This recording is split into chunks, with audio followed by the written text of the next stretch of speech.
اعوذ باللہ من الشیطان الرجیم بسم اللہ الرحمن الرحیم من عمل صالحا من ذکر او انثى وهو مؤمن فلنحیینہ حیاتا طیبہ صدق اللہ العظیم ان اللہ وملائکتہ یصلون علی النبی اللہم صلی علی سیدنا ومولانا محمد معدن الجود والکرم وآلہ وصحبہ وبارک وسلم۔ حمد و صلاۃ کے بعد آج رمضان المبارک کی 27ویں رات ہے۔ امام اعظم ابو حنیفہ رحمۃ اللہ علیہ سمیت بہت سارے بزرگ یہ فرماتے ہیں کہ یہی لیلۃ القدر کی رات ہوتی ہے، اگرچہ وہ اس بات کو طے نہیں کرتے لیکن فرماتے ہیں یہی اکثر ہم نے اسی مقام پر لیلۃ القدر کو پایا ہے۔ نبی رحمت علیہ الصلاۃ والسلام نے صحابہ کرام علیہم رضوان کے سامنے گزشتہ امتوں کے احوال ذکر فرمائے کہ 1000 سال ان کی عمریں ہوتی تھی، 1500 سال تک وہ زندہ رہتے تھے۔ تو صحابہ کے دلوں میں تجسس پیدا ہوا کہ اگر عمر 1000 سال ہوگی تو نماز بھی تو 1000 سال ہی پڑھیں گے نا، اگر عمر 1500 سال ہوگی تو روزے، عبادتیں، یہ سارے کام بھی تو بڑے زیادہ کرتے ہوں گے۔ تو یہ شوق جب پیدا ہوا تو اللہ کریم نے فرمایا کہ محبوب میں ایک رات دیتا ہوں، لیلۃ القدر خیر من الف شہر، جو رات ایک ہوگی پر 1000 مہینے سے بہتر ہوگی، 1000 مہینے سے۔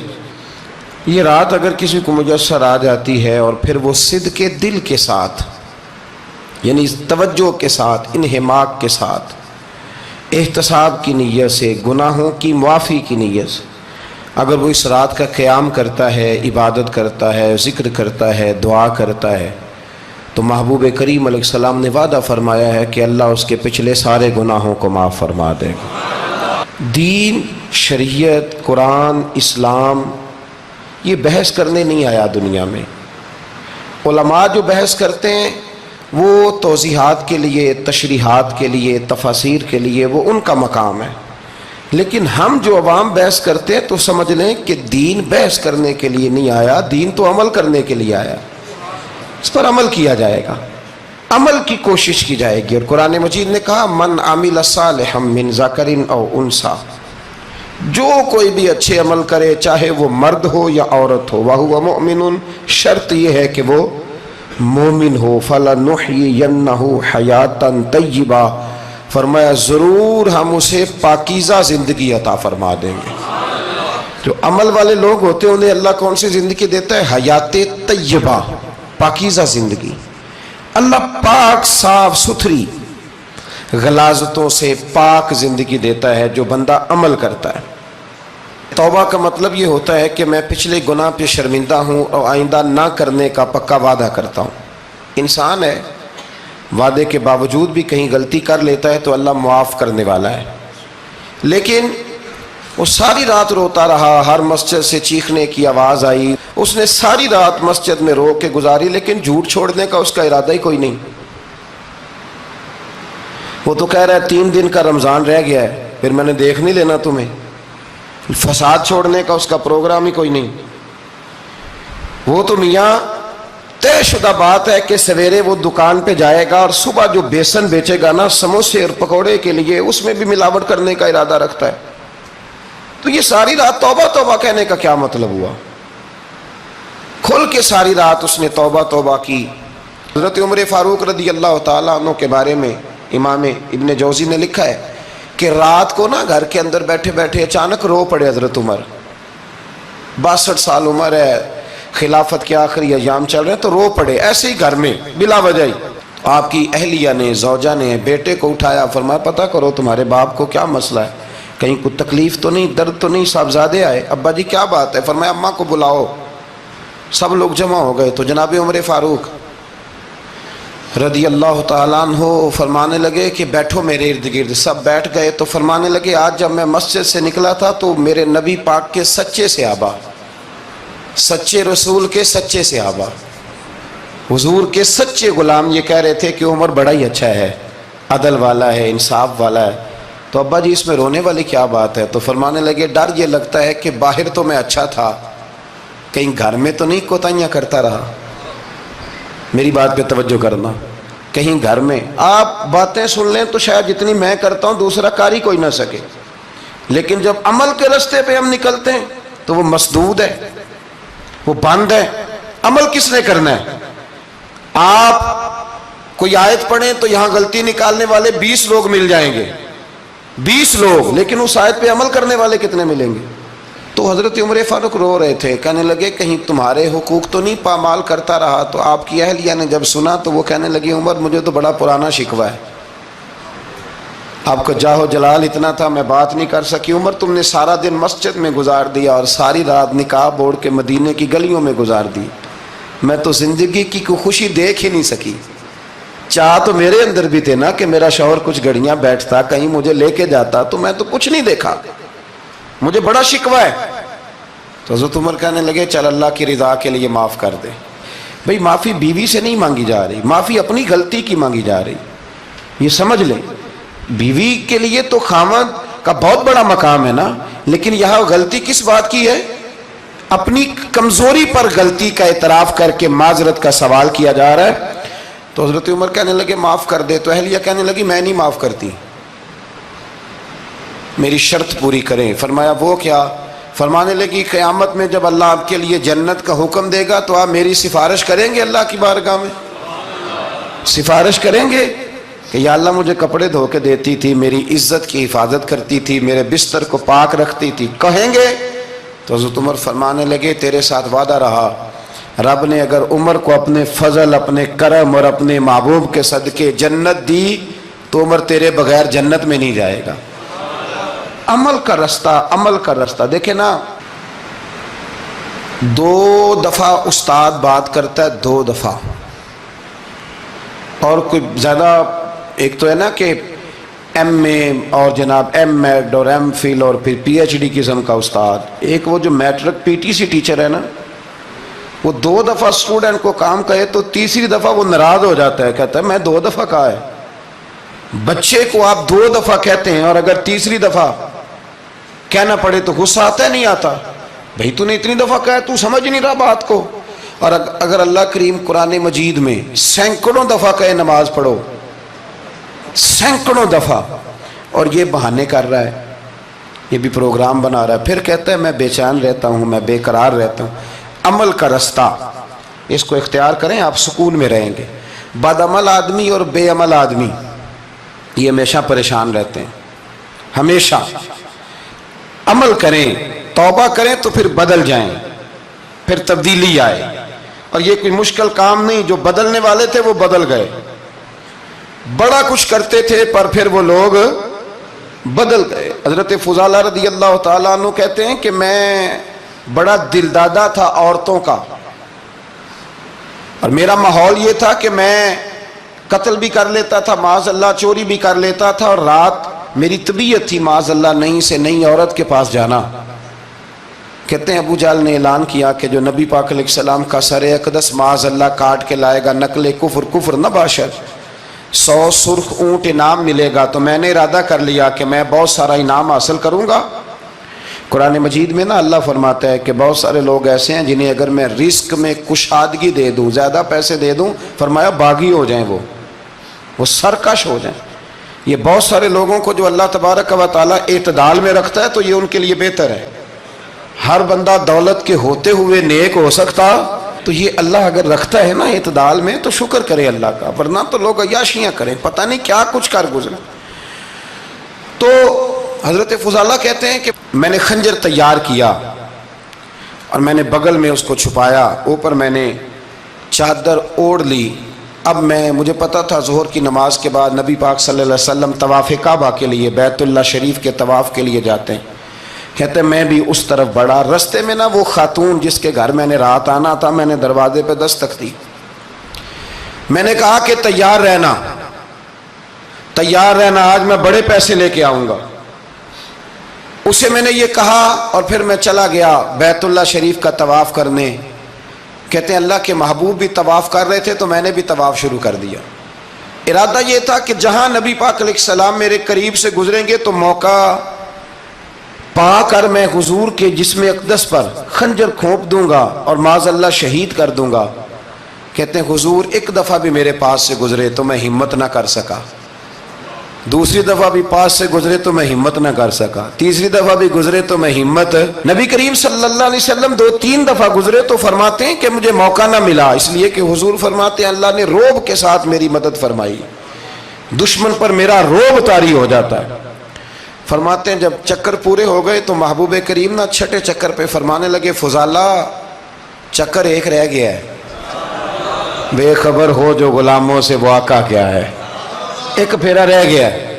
کہتے ہیں طواف مکمل ہو گیا تو محبوب میرے قریب آئے، فرمایا وہ کام کرتے کیوں نہیں جس کے لیے آئے تھے؟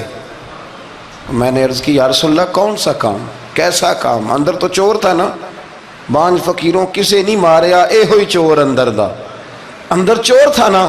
کہتے ہیں حضور نے مجھے کندھے سے پکڑ کے ہلایا، فرمایا کرتے کیوں نہیں؟ جب حضور نے ہلایا تو وہ خنجر بھی پیروں میں گرا اور میں بھی رسول اللہ کے پیروں میں گر گیا۔ میں نے کہا حضور مجھے کلمہ پڑھا دیں۔ کہتے ہیں حضور نے پہلے میرے دل پہ دست مبارک پھیرا، پھر میرے نبی نے مجھے کلمہ پڑھا دیا۔ اب نا مرید ہونے والا کہتا ہے کہ جی آہستہ آہستہ میں ٹھیک ہو جاؤں گا۔ اب وہ آہستہ آہستہ کا کیا ترجمہ ہے یہ بالکل سمجھ نہیں آتی۔ بھئی کسی بندے سے 5 لاکھ روپیہ لینا ہے تو اس سے وہ کہتا ہے جی میں آہستہ آہستہ دوں گا، 500 روپیہ دے دیا کروں گا روز کا، تو کہتے ہیں میری رقم خراب ہوتی ہے، پورے دو۔ اور نیکی کی بات جب آتی ہے تو کہتے ہیں حضرت صاحب دین اتنا سخت نہیں ہے، میں آہستہ آہستہ ٹھیک ہو جاؤں گا۔ اب میں مغرب عشاء پڑھنی شروع کر دیا میں نے، اب میں تسبیح لے لی ہے، کل میں نے بھی آہستہ آہستہ میں ٹھیک ہو جاؤں گا۔ یعنی رقم لینی ہو تو وہ آہستہ آہستہ قبول نہیں ہے، لیکن اور مکان کی رجسٹری اگر کرانی ہو تو مالک مکان کہے گے آہستہ آہستہ کرا لو، کہتے ہیں پیسے پورے دیے، سویرے چل اور بیان دے۔ یہ کیا بات ہوئی؟ یہاں یہ جو ہمارا ماحول تھا نا کر لیں گے ہو جائے گا، یقین کریں لوگ قبروں میں چلے گئے ہیں پر مسجدوں میں نہیں آئے، ہر کام سے لوگ ریٹائر ہوئے پر گناہوں سے ریٹائر نہیں ہوئے، آخر تک تباہی اتر گئی لیکن لوگ بدلنے کو تیار نہ ہوئے۔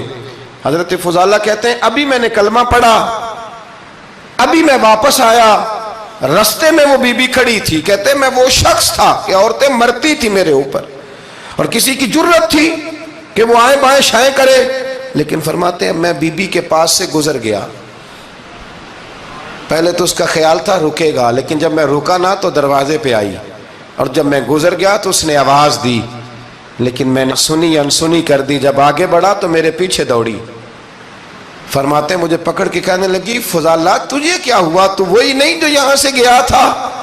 آپ فرماتے ہیں میں کبھی نہیں رویا تھا، میں کبھی نہیں رویا تھا، اور جب کہا نا تو وہی نہیں، کہتے میں نے سر اٹھایا تو میری آنکھوں میں آنسو تھے، میں نے کہا میں جو گیا تھا وہ نہیں ہوں، اب تو میں محمد عربی کا غلام بن گیا، اب میں وہ نہیں ہوں، اب نہیں ہو سکتا کہ کوئی میری نظر میلی ہو جائے، یہ کیسے ممکن ہے؟ اب نا اسلام کی تعریف ہم نے یہ کی ہے کہ خبردار کوئی ہمارے قریب نہ آئے، ہم کسی کو بات نہیں کرنے دیتے کہ ہم مسلمان ہیں، ہم بات نہیں کرنے دیتے۔ پتہ کیا بات ہے، ایک میری یہ تقریر ہوتی ہے ممبر پہ اور ایک میرا عمل ہوتا ہے جب میں سفر کرتا ہوں، جب میں گاڑی میں بیٹھتا ہوں، جب میں دوستوں سے ملتا ہوں، جب ان دونوں باتوں میں تضاد آتا ہے نا، تضاد، تو لوگ تقریر کو جذبات نہیں کہتے، ایک فن بن جاتی ہے تقریر۔ آپ کو پتہ ہے نا وائزین نعت خواں کہتے ہیں میں نے محفل لوٹ لی، پھر لوگ شمار کرتے ہیں کتنے لوگوں نے سبحان اللہ کہی، پھر لوگ شمار کرتے ہیں کہ آج 5 بندے روئے بھی تھے جب میں تقریر کر رہا تھا۔ تو پھر یہ فن ہے، یہ جذبات کا اظہار، سمجھ لیں بات کو کہ عمل جب آپ نہیں نہ کرتے عمل، تو آپ خود بڑے بے چین رہتے ہیں کہ یار یہ میں کیا کر رہا ہوں، یہ کون سا گورکھ دھندا ہے کہ میرا عمل صفر ہوتا جا رہا ہے۔ ہمارے ایک استاد تھے تو وہ فرمایا کرتے تھے کہ اگر پڑھے لکھے آدمی کو تم بے عمل دیکھو تو اس سے دور ہٹ جایا کرو ورنہ تمہیں بھی بے عمل کر دے گا۔ میں نے ان سے عرض کی، میں نے کہا حضور یہ کیا ہے؟ تو فرمانے لگے اپنے حضرت صاحب سے پوچھنا، وضاحت کریں گے۔ میں نے حضرت صاحب سے کہا جی عجیب بات کر دی ہے، علم والے بندے کے پاس بیٹھ کے تو علم آتا ہے، تو وہ فرما رہے تھے کہ علم والے بندے کے پاس اگر وہ بے عمل ہو تو بالکل نہ بیٹھنا، تو حضرت صاحب فرمانے لگا انہوں نے صحیح کہا ہے. اب بات بہت بڑی ہے، پتہ نہیں آپ کی سمجھ میں آتی ہے نہیں آتی، بہرحال کر دیتا ہوں. پڑھا لکھا بندہ اگر بے عمل ہو تو اس کے پاس، تو میں نے کہا حضور کیوں؟ فرمانے لگے اس لیے کہ وہ اپنی بے عملی پر بھی دلائل دے گا، وہ بے عملی پر بھی دلیلیں قائم کرے گا کہ یہ وجہ ہے تو اس لیے میں ایسے کر رہا ہوں. تو چونکہ وہ بے عمل ہے اور ہے پڑھا لکھا، نبی کریم صلی اللہ علیہ وسلم کے غلام نہ پل بھر میں بدل جاتے تھے. اور اللہ تعالیٰ بھی نہ بڑے موقع دیتا ہے ہمیں، بڑے موقع. حضور نے فرمایا جس نے ایمان اور احتساب کی نیت سے روزے رکھے وہ نئی زندگی کا آغاز کرے، اس لیے کہ اللہ نے اس کے پچھلے سارے گناہ معاف فرما دیے. میرے نبی کریم علیہ الصلوۃ والسلام نے فرمایا جو شخص بیمار ہو گیا، مریض ہو گیا، اور نسائی شریف میں فرمایا کہ 3 دن تک بستر پہ رہا اور اس نے شکوہ نہ کیا اللہ کا، اور جب وہ شفا یاب ہو کے بستر سے اٹھا ہے نا، تب اللہ نے اس کے پچھلے سارے گناہ معاف فرما دیے. اور فرمایا جو حج کرنے گیا، حج کر کے واپس آیا، اللہ کے حبیب فرماتے ہیں یوں سمجھے کہ میں آج ہی ماں کے پیٹ سے پیدا ہوا. بڑے موقع اللہ نے دیے، بڑے موقع، بڑے سارے موقع عطا فرمائے کہ میں تیرے پچھلے گناہ معاف کر دوں گا. تو بھی تو نئی زندگی کا آغاز کرنا، تو بھی تو شروع کرنا نئے سرے سے، تو بھی تو بدل کے آنا، تو بھی تو اپنے اندر تبدیلی پیدا کرنا. سالوں بیت گئے، ہمیں سالوں بیت گئے، تقریر کرتے، تقریر سنتے، قرآن سنتے، پورا پورا قرآن سنتے، ترجمہ اور تفسیر لوگوں نے پڑھ پڑھ کے بڑا بڑا جگہوں پہ لوگ دلائل دیتے، بات کرتے. کب وہ وقت آئے گا جب ہم عمل کریں گے؟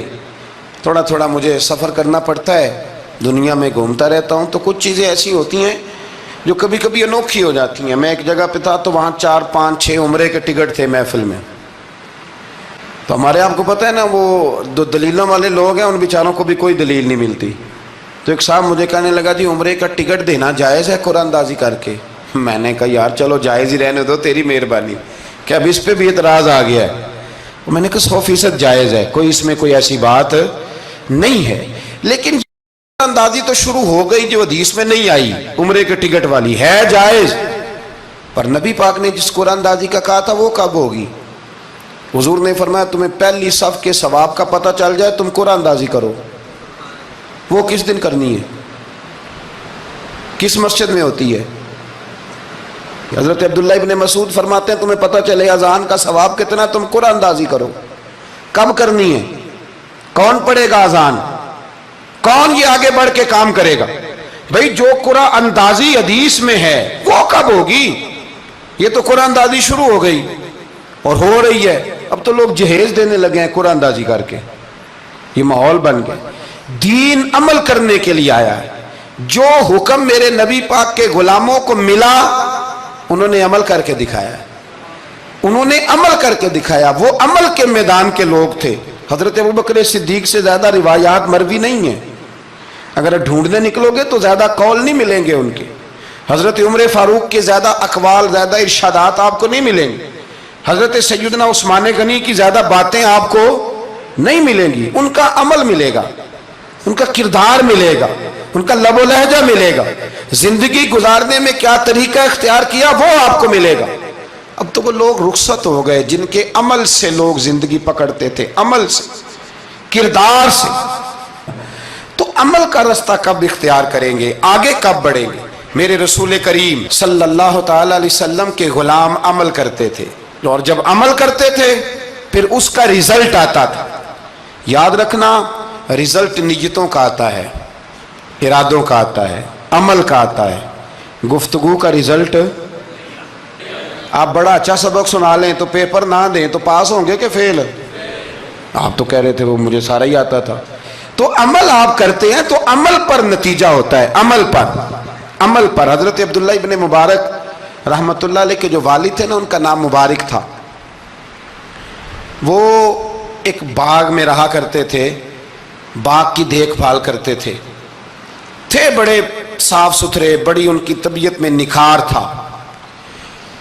آج مسئلہ ہمارے ملک کا یہ ہے کہ ہمارے ملک میں صرف سیاستدان ہی جو ہے وہ غلط کام نہیں کرتا. یا بہت بڑی انڈسٹری ہو تو وہاں ہی خرابی نہیں ہوتی، بلکہ ریڑھی والے کا بھی اگر ہاتھ پڑ جائے نا تو چھوڑتا وہ بھی کوئی نہیں، الا ماشاء اللہ۔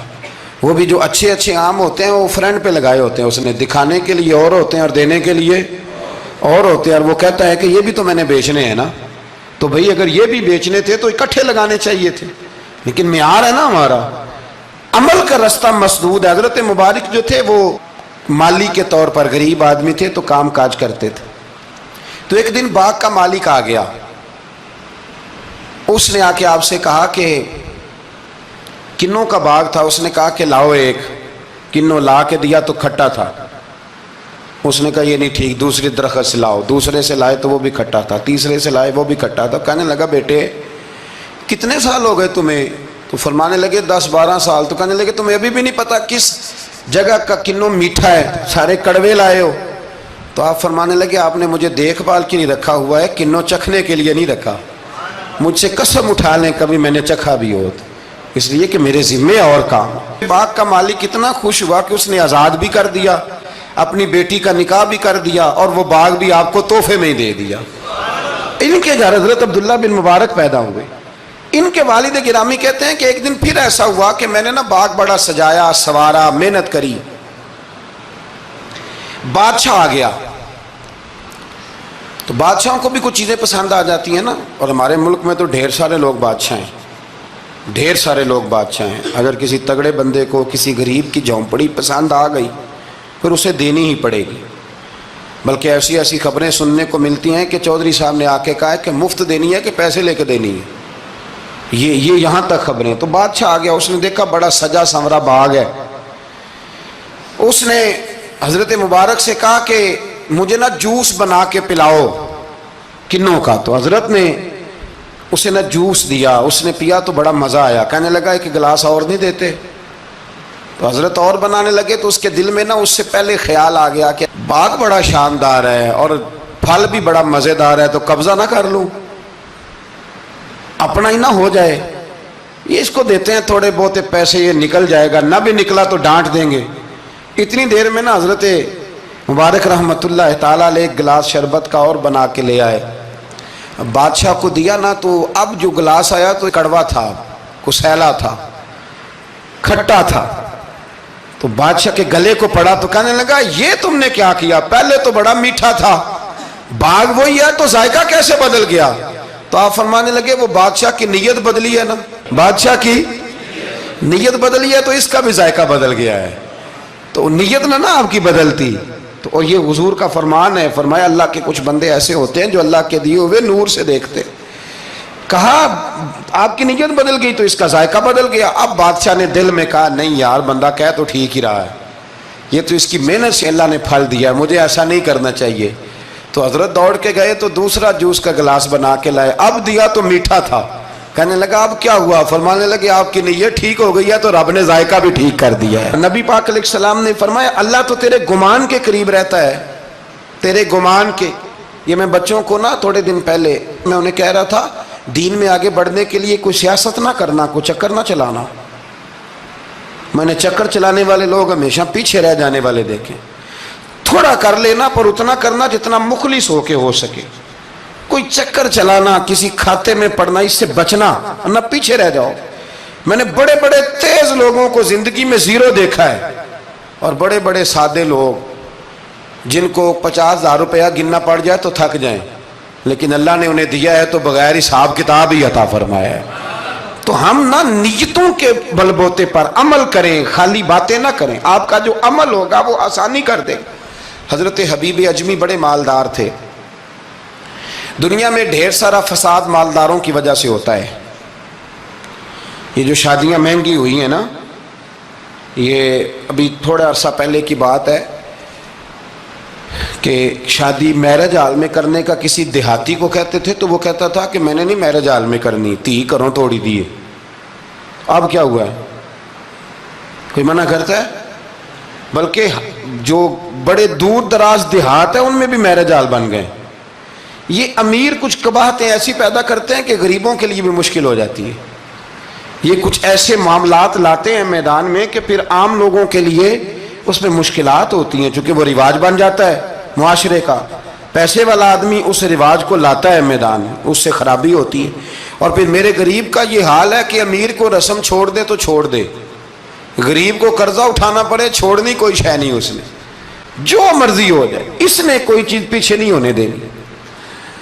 حضرت حبیب اجمی بڑے مالدار تھے، تو وہ کاروبار کر، یہ مالدار لوگ جو ہوتے ہیں نا، یہ تو کہتے ہیں پیسے کو پیسہ ہے نا، کتنا مشہور ہے جملہ، پیسے کو پیسہ، تو یہ پھر مارکیٹ میں پیسہ پھینکتے ہیں، تو یہ پیسہ کھینچنے کے لیے پیسہ پھینکتے ہیں، پھر ایک دوسرے کو کہتے ہیں تیری وجہ سے مہنگائی ہوئی ہے، تیری وجہ سے مہنگائی ہوئی۔ حالانکہ مہنگائی کسی کی وجہ سے بھی ہوتی کس کے لیے؟ غریب کے لیے۔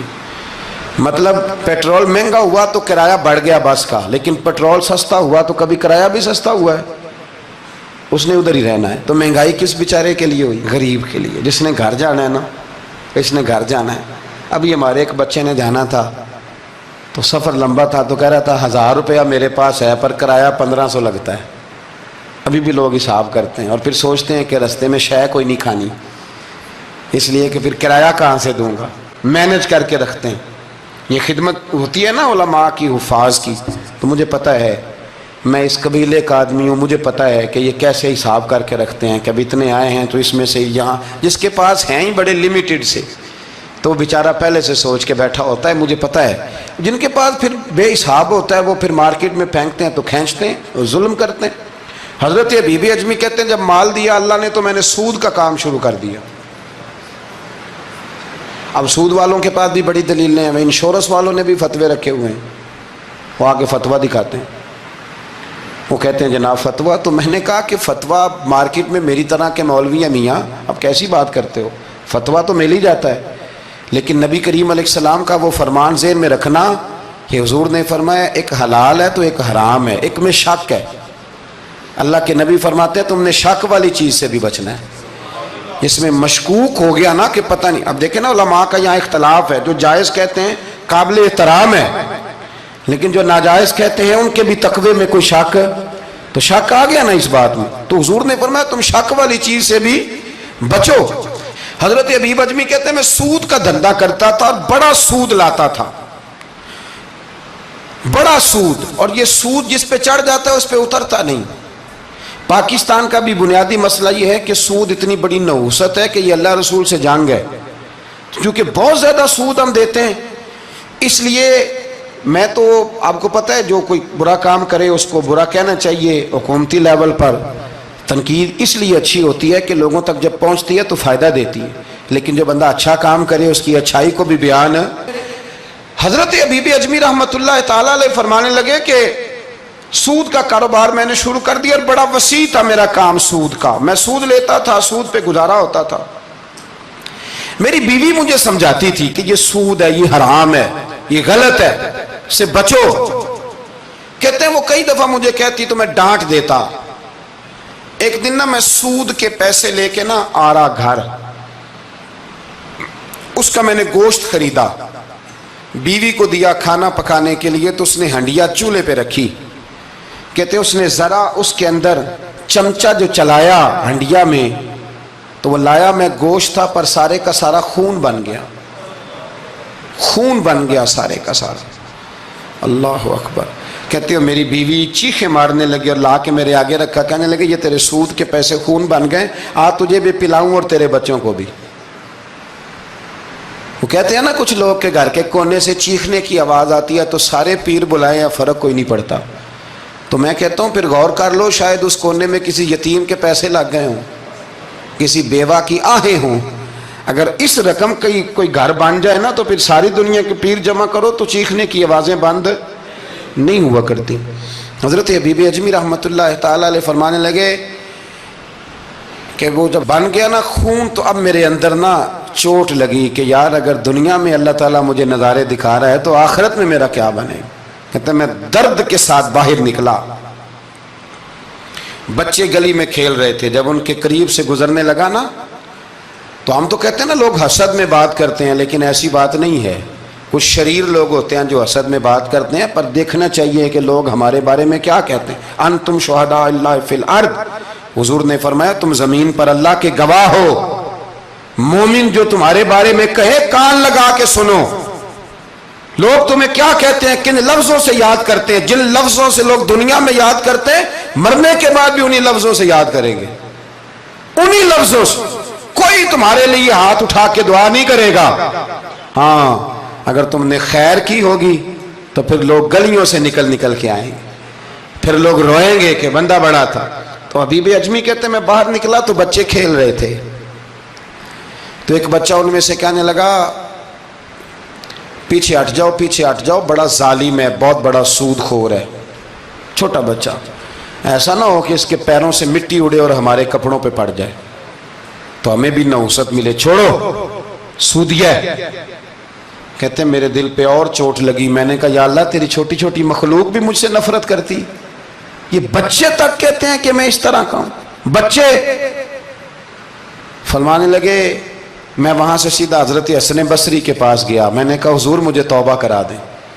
یہ پتہ ہے اللہ والوں کے پاس لوگ کیوں جا کے توبہ کرتے تھے، مرید ہوتے تھے؟ اس لیے کہ توبہ پہ قائم رہنا بڑا مشکل ہوتا ہے، کوئی ایسا بندہ ہونا چاہیے جو ہمیں توبہ پہ قائم رکھے، جو روز ہمیں نصیحت کرے۔ دیکھیں نا، ہمارے سینئر ہوتے ہیں ہر فیلڈ میں، اگر کہیں ہم الجھ جاتے ہیں تو اپنے سینئر سے بات کرتے ہیں۔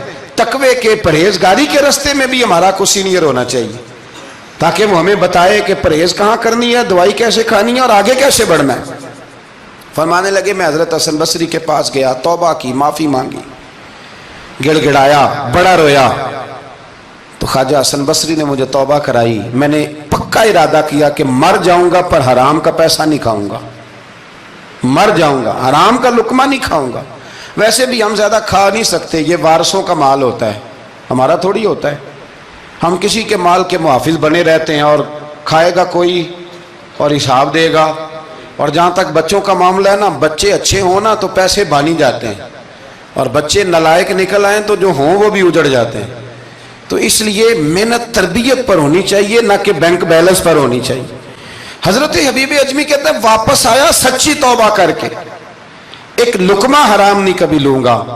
ابھی وہ بچے وہیں کھیل رہے تھے جن کے پاس سے میں گزر کے گیا تھا، کہتے ہیں واپس آیا تو وہیں کھڑے تھے، انہی بچوں میں سے وہی بچہ دوبارہ بولا، کہنے لگا پیچھے ہٹ جاؤ، پیچھے ہٹ جاؤ، اللہ کا ولی آ رہا ہے، کہیں ایسا نہ ہو کہ ہمارے پیروں سے گرد اڑے، اس کے کپڑوں پہ پڑے اور ہم بے ادب لکھ دیے جائیں۔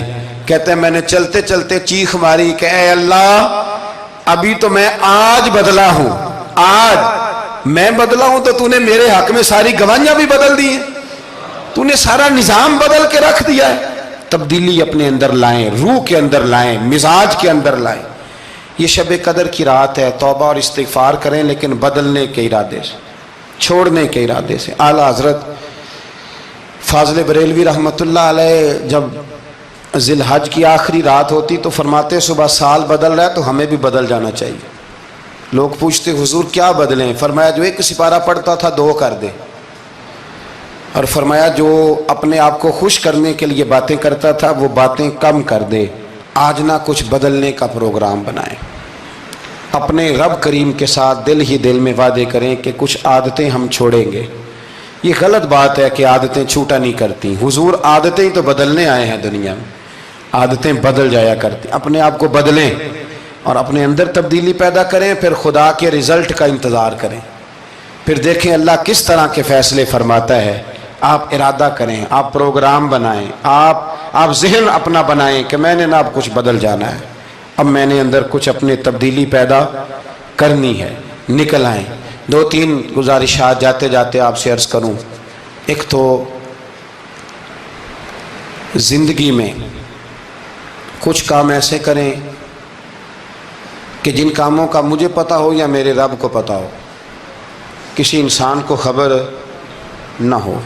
دوسری بات یہ یاد رکھیں کہ دین کا کوئی کام بھی زندگی میں کرے نا تو اپنے اوپر مشقت کریں کہ وہ کام میں نے ریاکاری کے طور پہ نہیں کرنا، وہ دکھلاوے کے طور پہ نہیں کرنا۔ دینی معاملات کے اندر، دینی کاموں کے اندر، یعنی پہلے آپ اپنے آپ کو مطمئن کریں کہ واقعی آپ فی سبیل اللہ وہ کام کر رہے ہیں۔ اب یہ جو رسم ہے نا بے تحاشا، کچھ چیزیں بوجھ بننے لگ گئی ہیں، بوجھ طبیعت محسوس کرتی ہے کہ یہ کیا ہو رہا ہے، مطلب ہم یہاں بھی ہم وہ کام کریں گے سیکھ کے سن کے تیار کر کے، باہر آئیں تھوڑا۔ حضرت ابو مرتعش ایک درویش گزرے، وہ کہتے ہیں میری حج کی تیاری تھی، میں گھر میں بیٹھا تھا بالکل تیار تھا، کل پرسوں جانا تھا، تو میری اماں نے پانی مانگا، بیٹا پانی دینا۔ رسالہ کشیریہ میں اس کو لکھا ہے، کہتے ہیں اماں جی نے کہا پانی لاؤ، تو میں نے نا چھوٹے بھائی سے کہا اماں جی کو پانی دینا، اماں جی نے مجھ سے پانی مانگا ہے۔ یہ جو پیر صاحب ہوتے ہیں ان کو بھی اماں کی خدمت کرنی چاہیے کہ نہیں کرنی چاہیے؟ وہ جو انڈسٹری کا مالک ہے 2 کروڑ روپیہ وہ نرس رکھ دے اماں کو کہ خود اماں کو روٹی کھلائے؟ وہ کہتا میں کر تو رہا ہوں، میں ہی تو تنخواہ دیتا ہوں، بی بی جو رکھی ہوئی ہے۔ کس کو خدمت کرنی چاہیے؟ ڈاکٹر صاحب کو، انجینئر صاحب کو۔ نبی وقت بھی ہو نا، نبی وقت بھی اور ولی وقت بھی، تو ماں اس کے لیے بھی قابل تعظیم ہوتی۔ آپ بات کو سمجھے؟ نبی کریم علیہ السلام تو اپنی رضائی ماں آتی تھی تو حضور اٹھ کے کھڑے ہو جاتے تھے۔ حضور نے کہا یہ تعظیم کا موقع ہے۔ حضرت ابو مرتعش کہتے ہیں اماں نے پانی مانگا، کل میں نے حج پہ جانا تھا، چھوٹے بھائی سے کہا ذرا اماں کو پانی دینا، چونکہ میں تو پیر صاحب ہوں، میں تو علامہ صاحب ہوں، 25-30 آدمی ابھی گلی میں کھڑے ہیں مجھے ملنے والے، پتر تو پانی لا دے، پانی کی بات ہی ہے نا۔ کہتے ہیں فوراً میرے دل میں خیال آیا کہ سینکڑوں میل کا سفر حج کا پیدل کرنا ہے، اس کے لیے تیرا نفس تیار ہے، اور یہاں سے اٹھ کے وہاں مٹکے سے پانی ڈالنے جانا ہے اماں کے لیے، اس کے لیے ذہن تیار نہیں۔ فرماتے ہیں پھر میرے اندر سے آواز آئی کہ یہ تو حج کرنے جا رہا ہے نا، اس میں لوگ تجھے حاجی کہیں گے، اور واپسی پہ تیرے گلے میں پھولوں کا ہار ڈالیں گے، لیکن اماں کو پانی پلانے پر تو کوئی بندہ انعام نہیں دے گا، کوئی شور نہیں ہوگا۔ تو فرماتے ہیں میں سمجھ گیا کہ ابھی میں حج کے لیے نفسیاتی طور پر تو تیار ہوں پر دلی طور پر تیار نہیں ہوں۔ کہتے ہیں میں نے حج کا ارادہ چھوڑ دیا۔ میری اماں کہنے لگی بیٹے جاتا کیوں نہیں؟ میں نے کہا اماں پہلے تیرے تک پہنچ لوں پھر بیت اللہ شریف تک بھی پہنچ جاؤں۔ تو دینی کام زندگی میں کوئی بھی کرے نا مخلص ہو کے کریں، نکل آئیں تصنع سے، بس کریں۔ یار مطلب سب کے سامنے اداکاری تو اللہ رسول کے سامنے بھی اداکاری چھوڑ دے یار، مطلب ویسے بھی میں کہتا ہوں اداکاری کرتے بندہ تھک جاتا ہے، اداکاری کرتے کرتے نا بندہ وہ لمبی نہیں چلتی۔ تو آپ نارمل زندگی میں اللہ رسول کے ساتھ رہیں گے تو وہ آپ کے لیے بہتری ہوگی، آسانی ہوگی آپ کے لیے۔ میں شب برات کی محفل کے بڑے پوسٹر نہیں بنواتا، شب قدر کے بھی نہیں بنواتا، اگر کبھی بنتے ہیں تو دوست کوئی بنا کے لگا دیتا ہے، بڑا مختصر سا پیغام، وہ بھی شاید آج کیوں بلا۔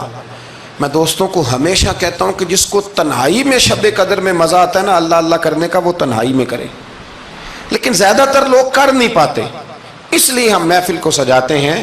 اس میں کوئی ایسا مقصد نہیں، کوئی ایسا معاملہ نہیں، خدا را کچھ تھوڑا سا اخلاص للہیت پیدا کریں طبیعت میں، اور کبھی بھی دین کے معاملے میں کسی جگہ بھی کوئی ایسا کام نہ کریں جس میں رکاوٹ ہو، آزمائش ہو۔ ابھی کی بات بتاتا ہوں، میں نے ہمارے جو تراویح کے حافظ صاحب ہیں ان کی خدمت کی، ابھی ہم نے، مجھے ایک سنگی کہنے لگے آپ نے بتایا نہیں کیا دیا ہے۔ میں نے کہا میرے خیال میں بتانے کے لائق ہوتے تو شاید بتاتا، اب آپ کسی کو 2-4 ہزار دے کے اس کا اعلان کریں گے تو یہ کچھ چیزیں ہیں نہیں اعلان کرنے والی۔ پھر یہ کہ وہ میں دیکھتا رہتا ہوں نا جی، تصویریں پہنچتی رہتی ہیں کہ جو 500 دے رہا ہے وہ بھی فوٹو کھنچوا رہا ہے، جو سوٹ دے رہا ہے وہ بھی فوٹو کھنچوا رہا ہے۔ تو جو ایک جگہ پہ میں کھانے کے لیے بیٹھا تھا ٹیبل پہ، تو انہوں نے پہلے نا برتن اٹھا کے تو چاولوں کی فوٹو کھینچی، پھر قورمے کی کھینچی، پھر ساری چیزوں کی۔ تو میں نے کہا کہ یار پہلے ہمیں پوچھ لو ہم نے کیا کیا کھانا ہے، جو کھائیں گے اس کی فوٹو کھینچ لینا۔ اب تم ہماری فوٹو کے ساتھ قورمہ فٹ کرو گے تو لوگ تو کہیں گے نا مولانا کھا کے گئے، تو میں نے پتہ نہیں کھانا ہے نہیں کھانا۔ تو آپ ڈریں اللہ تعالیٰ سے، ہر بات میں تھوڑی یہ مطلب تصنع آئے گی، ہر بات کے اندر تھوڑا یہ معاملہ رہے گا۔ تو تیسری گزارش جو بڑی ضروری اور بڑی اہم ہے، دنیا میں جو چیز اس وقت سب سے زیادہ پریشانی کا شکار ہے وہ دینی اقدار ہیں۔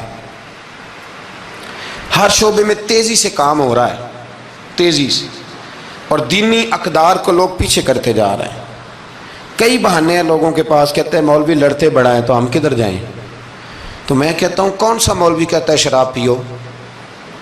کہا ہے کبھی کسی مولوی نے؟ وہ کوئی بھی ہو. کسی نے کہا ہے کہ رشتہ داروں کے تعلقات خراب کر لو؟ کسی نے کبھی کہا ہے کہ ڈاکے مارو؟ تو آپ کیا بات کرتے ہیں صاحب؟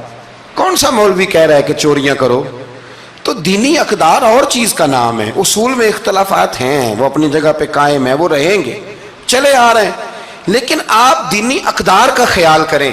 اب نئی بحث چھڑ گئی ہے کہ مسجد میں سیمنٹ کی بوری دینے سے بہتر ہے کسی غریب کو آٹے کا تھیلا دے دو. اصل بات یہ غریبوں کی آواز بند کرنا چاہتے ہیں. ایک مسجد واحد جگہ ہے جہاں سے غریبوں کی آواز بلند ہوتی ہے.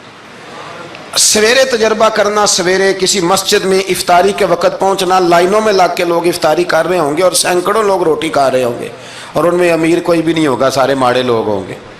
تو مسجد ہی تو ہے، جب بنتی ہے تو غریب کی بات ہوتی ہے، غریب کو روٹی ملتی ہے. یہ مدارس کے اندر سیٹھوں کے بچے پڑھنے آتے ہیں، تو یہ کفالت خانہ نہیں سمجھتے آپ؟ آپ تو لوگوں کو بھکاری بنا رہے ہیں.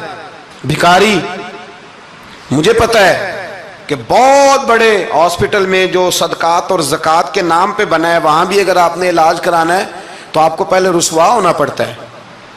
ناراض نہ ہونا، میں بتا رہا ہوں رسوا ہونا پڑتا ہے، میں ذمہ داری سے کہہ رہا ہوں. وہ کہتے ہیں جاؤ جا کے اپنے علاقے سے لکھوا کے لاؤ کہ ہم نے زکوٰۃ میں سے علاج کرانا ہے. لکھوانا پڑتا ہے کہ نہیں لکھوانا پڑتا؟ یعنی جو ہسپتال بنا ہی صدقات اور زکوٰۃ پہ ہے، میں کسی کو ٹارگٹ نہیں کر رہا، لیکن وہ کہتے ہیں جاؤ 4 آدمیوں سے لکھوا کے لاؤ. پہلے آپ نے لکھوانا ہے، پھر آپ نے تصدیق کرانی ہے، پھر پاپڑ بیلنے. تو کتنے لوگوں کے سامنے پردہ کھلا کے زکوٰۃ کے ساتھ آپ یہ کرا رہے ہیں. اور اصول کیا ہے؟ صدر الشریعہ فرماتے ہیں اگر تمہیں پتہ ہے میرے بھائی کو زکوٰۃ لگتی ہے تو بتا نا زکوٰۃ ہے. اسے کیا ہے یہ عیدی ہے، بچوں کے کپڑے لے لینا. اسے بتا نا، پڑھیے بارے شریعت، بتا نا. اسے کہہ کہ یہ میری طرف سے تحفہ ہے، اسے کہہ ہی نہ. اسلام اتنی پردہ داری. یہ جو ہمارے مدارس ہیں نا، میں بڑی ذمہ داری سے، یہ مجھ سے پہلے ایک دوست نے پوچھا، پھر 2 4 5 لوگوں نے پوچھ لی یہ بات. تو میں نے کہا کہ نبی پاک کو یتیموں غریبوں کا بڑا خیال تھا، پر حضور نے تو مدینے آ کے سب سے پہلے مسجد ہی بنائی ہے. حضور نے باقی سارے کام بعد میں کی. تو یہ اب نیا پراپوگنڈا ہے. دینی اقدار میں تھوڑا تھوڑا نا اپنا حصہ ڈالے. کس طرح بھلا؟ کس طرح؟ جب بہت سارے لوگ دین کے مخالف بات کر رہے ہوں تو آپ ایک آواز صرف بلند کر دیں کہ نہیں یار ایسی کوئی بات نہیں ہے. دین کل بھی قابل عمل تھا، آج بھی قابل عمل ہے، قیامت تک قابل عمل رہے گا. آپ اپنا حصہ ڈالیں. وہ چندے دینے، وہ باقی معاملات بڑے بعد کے ہیں، لیکن میں سمجھتا ہوں سب سے زیادہ جس چیز کی ضرورت ہے وہ یہ ہے کہ ہم دین کے نمائندے بنیں. اب نہ 50 لوگ دین مخالف بات کر رہے ہوتے ہیں، پر ایک بھی اٹھ کے کہتا نہیں کہ یار یہ آپ ٹھیک نہیں کہہ رہے، یہ بات غلط ہے، یہ درست نہیں ہے. میں آپ سے گزارش کروں گا، وہ آپ کسی میدان میں بھی ہیں، کسی چوک میں بیٹھے ہیں، سوشل میڈیا پہ بیٹھے ہیں، کہیں بھی بیٹھے ہیں، آپ اپنے دین کے نمائندے بنیں. اس تیزی کے ساتھ لبرل لوگ دین کو بدنام کرتے ہیں، اس تیزی کے ساتھ نظام کو چلاتے ہیں، اتنی خرابی پیدا کرتے ہیں کہ آنے والی نسل دین بیزار ہوتی جا رہی. دین بیزار یعنی بچے خوف کھاتے ہیں مسجد کے، مدرسے کے، مولوی کے نام سے خوف کھاتے ہیں. اور خدا کے بندو، جس بندے نے پاکستان بنایا تھا نا، خواب دیکھا تھا، وہ بندہ اس دور میں پی ایچ ڈی تھا جب پی ایچ ڈی بندے چراغ لے کے نہیں ملتے تھے. اقبال نے اس زمانے میں پی ایچ ڈی کی جب پی ایچ ڈی پتہ نہیں شاید خال خال ہوتی تھی.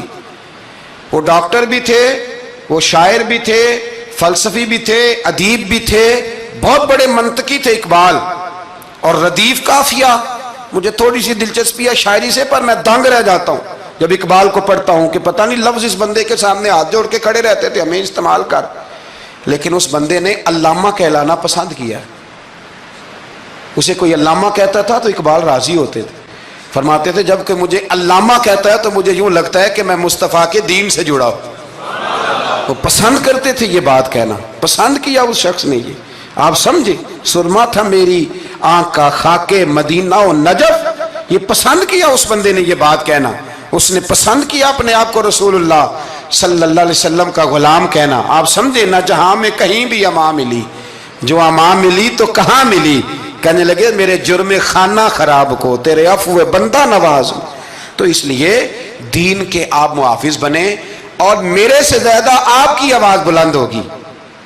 جب ایک اسٹوڈنٹ پینٹ شرٹ پہن کے دین کی بات کرے گا تو لوگ کہیں گے نہیں رمق ہے، اس کو یہ کہہ کے بند نہیں کریں گے تو مولوی ہے تیری. تو میں آج شب قدر میں آپ سے گزارش کرتا ہوں, میں منت کرتا ہوں.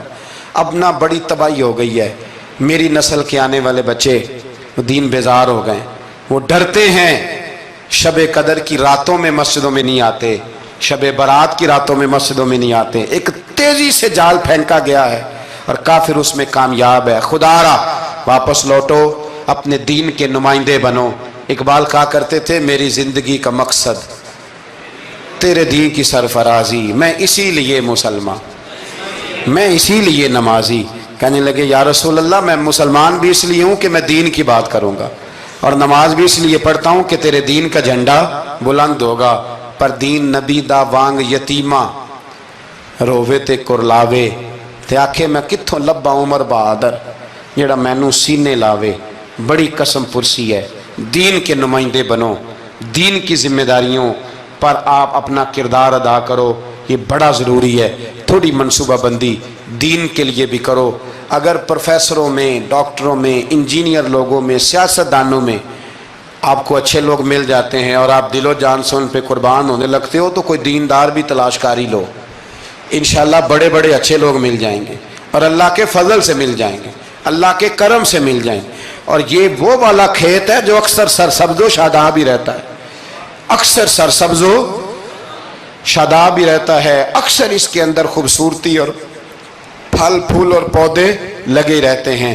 جو میں نے کہا میں دعا کرتا ہوں اللہ اسے قبول فرمائے. جہاں ہم بھول گئے میری دعا ہے اللہ ہم سے درگزر فرمائے. خیر کی بات کی اللہ ہمیں توفیق عطا فرمائے.